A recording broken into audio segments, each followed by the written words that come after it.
자, 오늘 예수님께서 공생애 3년 사역하셨습니다.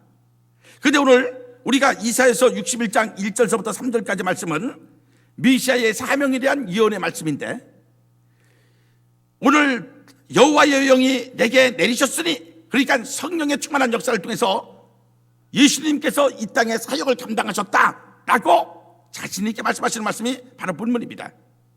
여러분, 예수님이 공생의 3년 그 능력과 권세 있는 사역을 감당할 수 있었던 것은 성령의 충만한 역사였음을 믿으시길 바랍니다.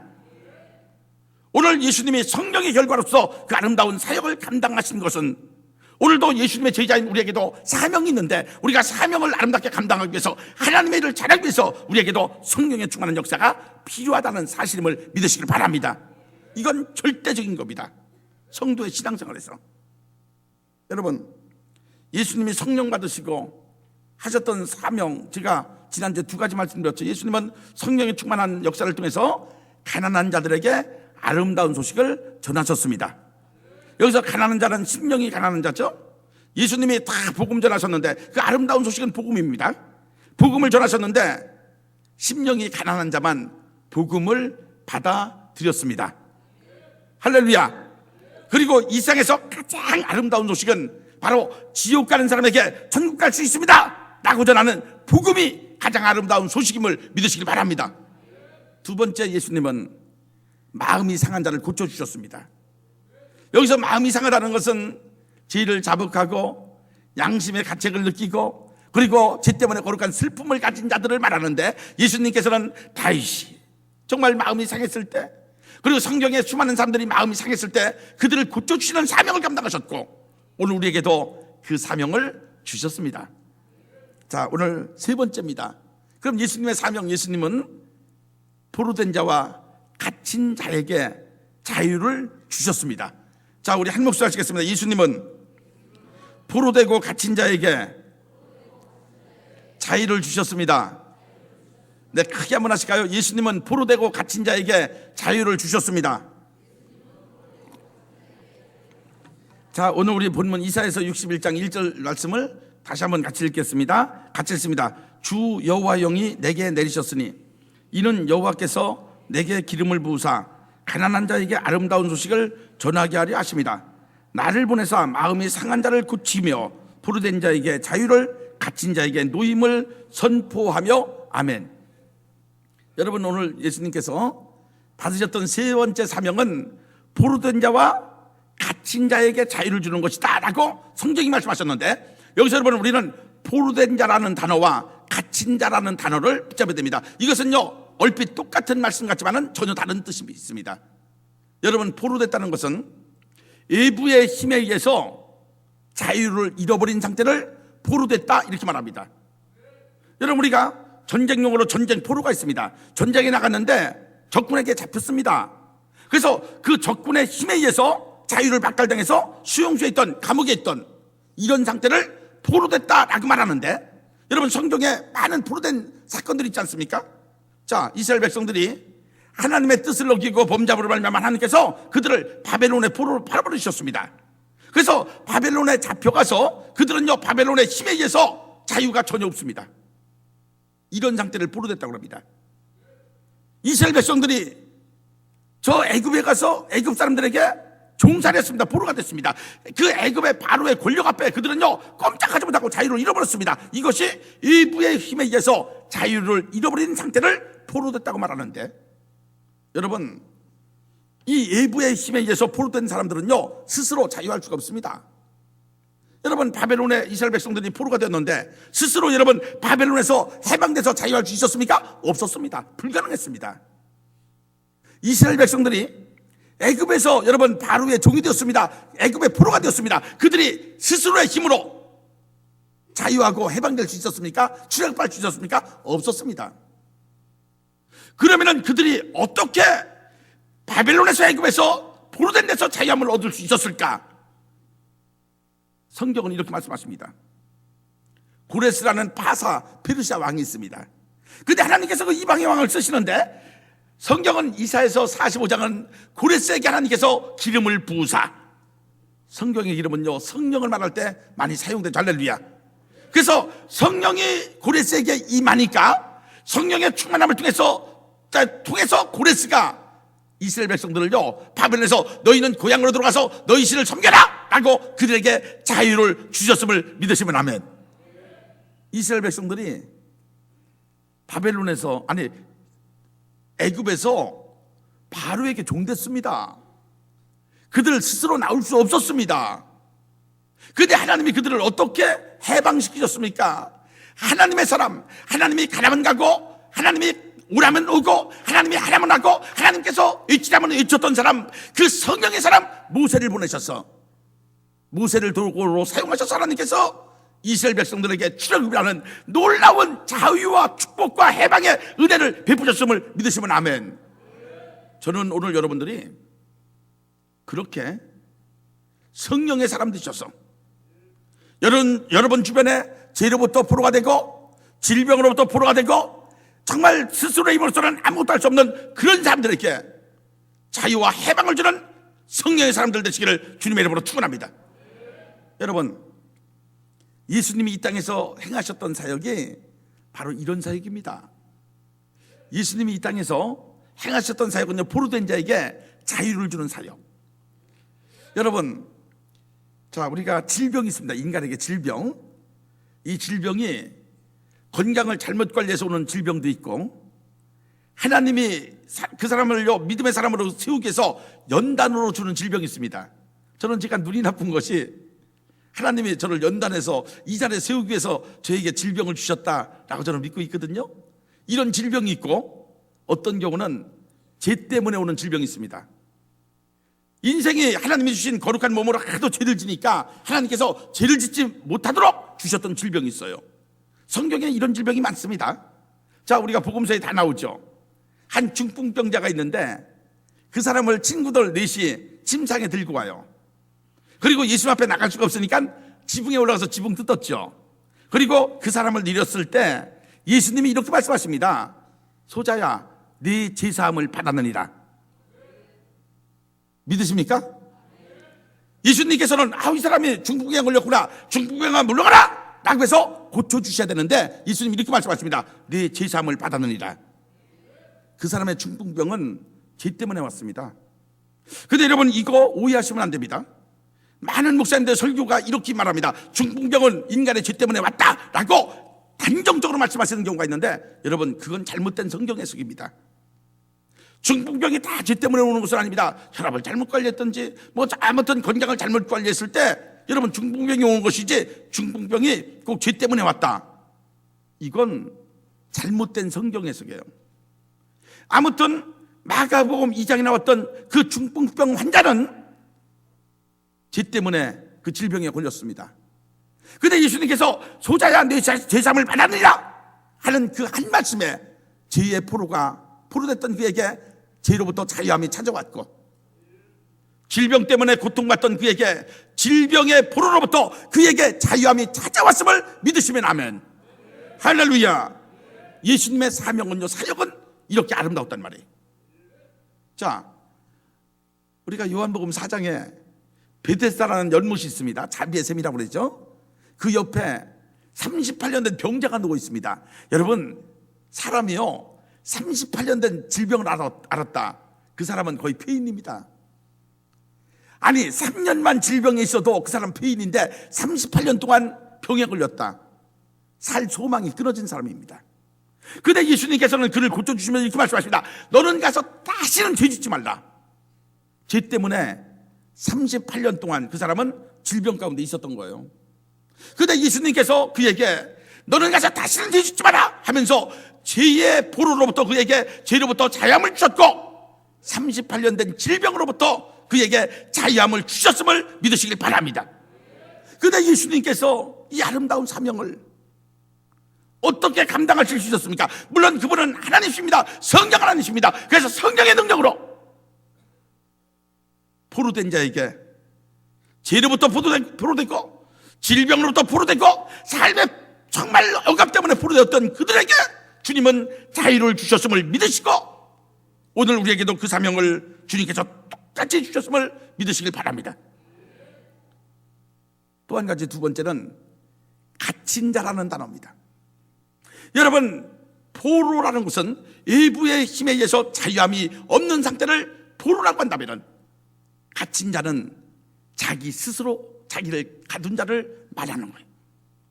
여러분, 요즘 많은 사람들이 고정관념으로 자기를 가두고 있죠.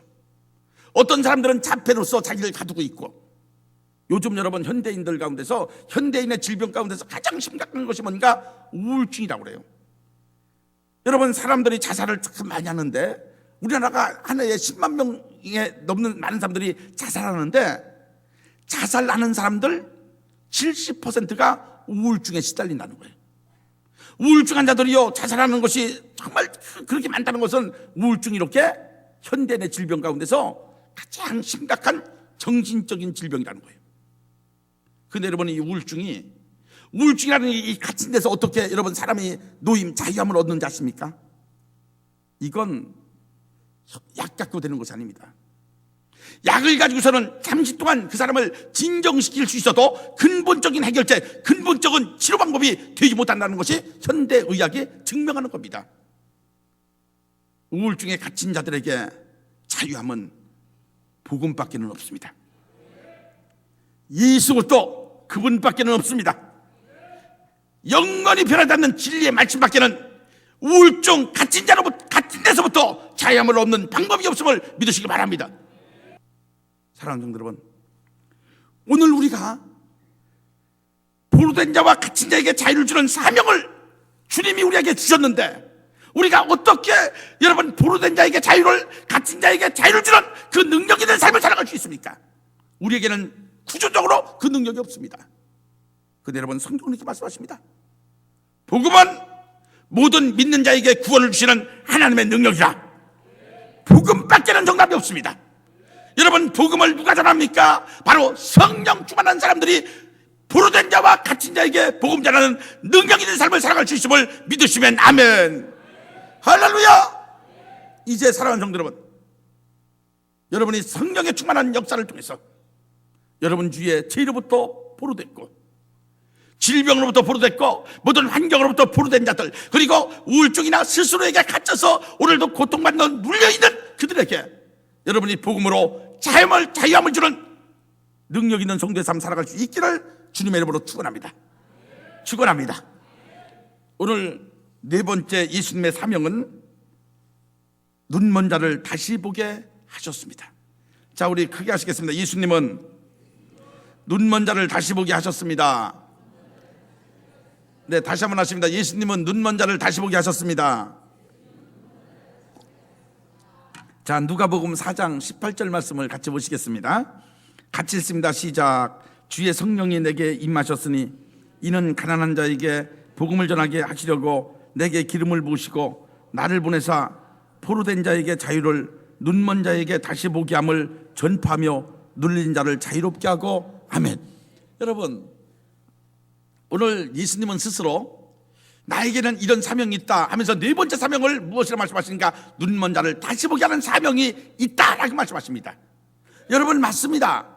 예수님은 이 땅의 사역을 감당하시면서 수많은 눈먼 자들을 다시 보게 하는 사명을 감당하셨음을 믿으시길 바랍니다.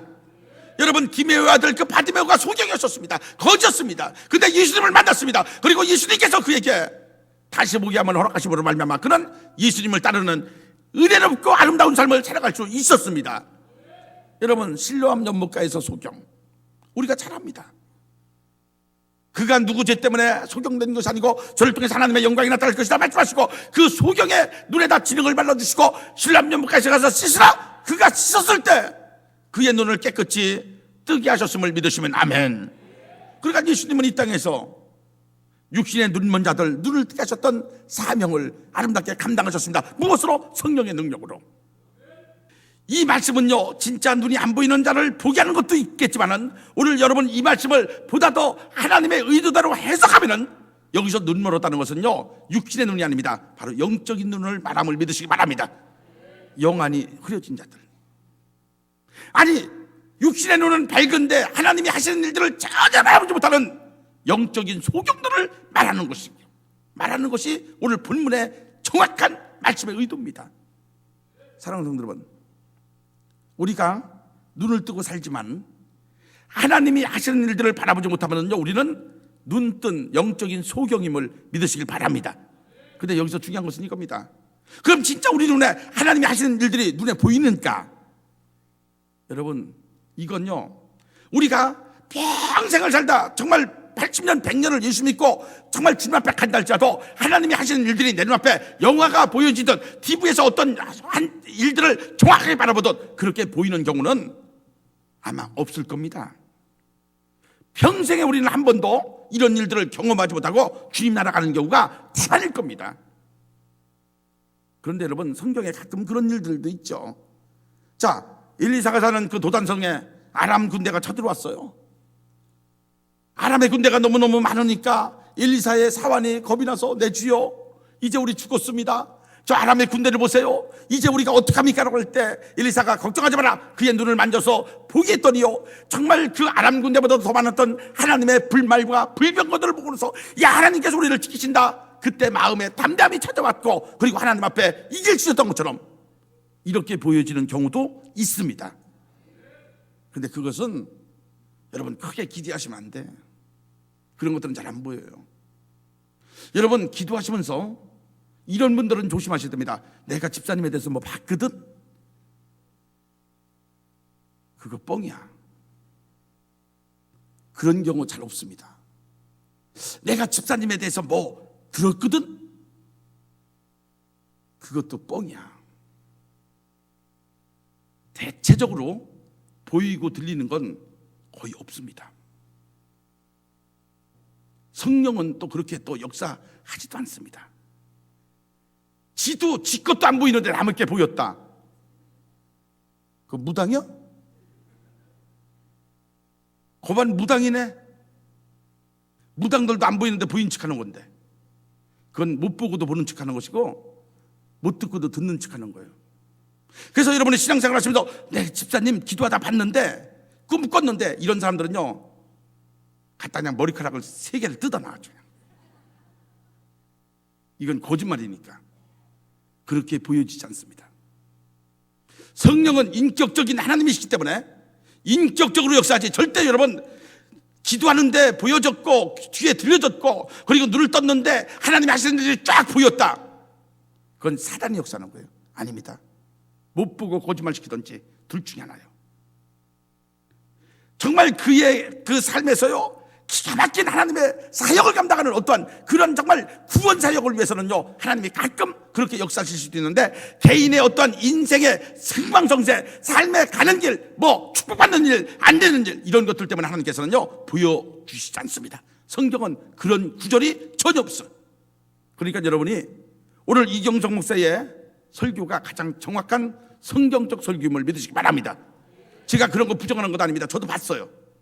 근데 제가 그 본 것은 하나님께서 제가 목회기를 가도록, 정말 하나님의 일들을 하도록 이때 한두 번 역사했지, 그것도 순간 진짜 봤나 못 봤나 할 정도로 했지 다르게는 역사하지 않았어요. 그러면은 도대체 우리가 눈 뜨고 어떻게 하나님의 일들을 바라볼 수 있는가? 하나님이 하시는 일들을 그럼 우리가 바라봐야 되는데 어떻게 보는가? 많은 하나님께서 많은 이런 일들을 통해서요 우리에게 보게 하시는데, 더 정확하게는 우리에게 어떤 환경이 있을 때 환경을 통해서 하나님은 우리에게 정말 하나님의 뜻을 말씀하시고, 환경을 통해서 하나님이 하시는 일들을 우리가 눈 뜨고 바라보게 하심을 믿으시기 바랍니다. 환경에서 하나님은 역사하시는 거예요. 많은 것들이 있죠. 이 시간 말씀도 있고 여러 가지가 있는데 가장 쉬운 거 제가 말씀드린 겁니다. 하나님은 환경, 우리 삶 속에 어떤 환경이 나타날 때 환경 가운데서 당신의 뜻을 우리에게 음성으로 말씀하시고, 환경을 통해서, 그리고 환경을 통해서 당신이 하신 일들을 우리에게 눈뜨고 바라보게 하심을 믿으시길 바랍니다.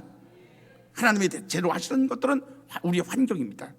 자, 그런데 그 환경을 통해서 하나님께서 우리에게 원하시는 것은요, 우리가 하나님 앞에 딱 방향을 잡는 거, 하나님만 바라보게 하고 하나님 앞에 정말 인생을 투자하게 하는 이런 목적 때문에 하나님께서 환경을 보여주시는데, 우리는 가끔 영적인 소경이 되기 때문에 잘못 판단해서 잘못 행동할 때가 너무너무 많습니다. 오늘 사랑하는 성도 여러분, 하나님은 여러 가지로 우리에게 당신의 뜻을 전달하시고 하시는 일들을 보여주실 때, 특별히 환경을 통해서 말씀하시고 역사하실 때, 여러분, 이 환경을 통해서 하나님이 하시는 일들을 바라보는 은혜가 있기를 주의 이름으로 축원합니다. 누가? 성령 충만한 사람들이. 그래서 여러분, 성령 충만하십시오. 그리고 여러분의 성령 충만함을 통해서 여러분 주변에서 정말 영적으로 눈먼 자들, 환경을 통해서 하나님이 하시는데도 그것을 바라보지 못하는 자들에게 그것을 다시 보게 하는 놀라운 은혜의 역사가 여러분에게 나타나고 이루어질 수 있기를 주의 이름으로 축원합니다. 할렐루야. 이제 말씀의 결론 맺습니다. 여러분, 우리는 이미 성령 받았습니다. 우리는 성령 받았습니다. 우리의 문제는 성령을 받았느냐 받지 못했느냐의 문제가 아닙니다. 우리의 문제는 성령 충만하냐 충만하지 못하냐, 성령 충만의 문제임을 믿으시길 바랍니다. 그럼 우리가 어떻게 하면 성령 충만할 수 있을까?